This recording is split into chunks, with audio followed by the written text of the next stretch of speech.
Hi there, I'm Jack from Unity and I'm here with Thomas from Real Virtual I/O, and we're here at the Hannover Messe stand and we're looking at an experience here with a robot and an experience made with Unity and Real Virtual. So Thomas, explain this setup please. Okay, yeah, what we see here is a robot sorting cards. The robot is detecting the card types, and not only the card types, he's also detecting which cards are open for being picked by the robot. And everything is controlled here by Unity. So Unity is at the end the digital twin for controlling the machine. So all the position commands and the AI inference, so the calculation of the AI, is done within Unity. So how's the AI trained to make this work? Yeah, the AI is also trained in Unity, and that's really the big advantage, because we didn't took real cards and real pictures. We all trained it with synthetic data.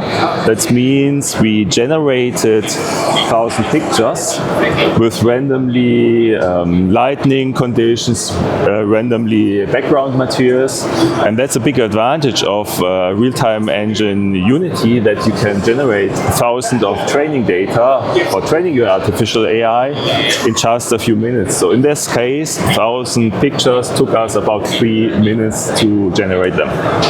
Okay, Thomas, how do you train the AI itself? Yeah, we have got a solution, what we call AI Builder, and it's a full package Unity project. And inside this solution, we are also having the training pipeline. So basically, these 1,000 pictures automatically go to the training pipeline with the annotations. So it's not only pictures, we also define where which card type is. And then the training is started, and that takes about 30 minutes to train it. And what we can see here is really the fully trained AI within Unity without any training on real pictures. Okay. Thomas, explain a few more of the use cases that you answer with Real Virtual using the Unity platform.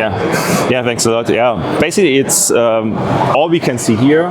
I see 3 major use cases. One is the digital twin itself, so maybe for sales. A second one is, I think, setting up the cell and virtual commissioning it, so programming all the stuff without having a real robot.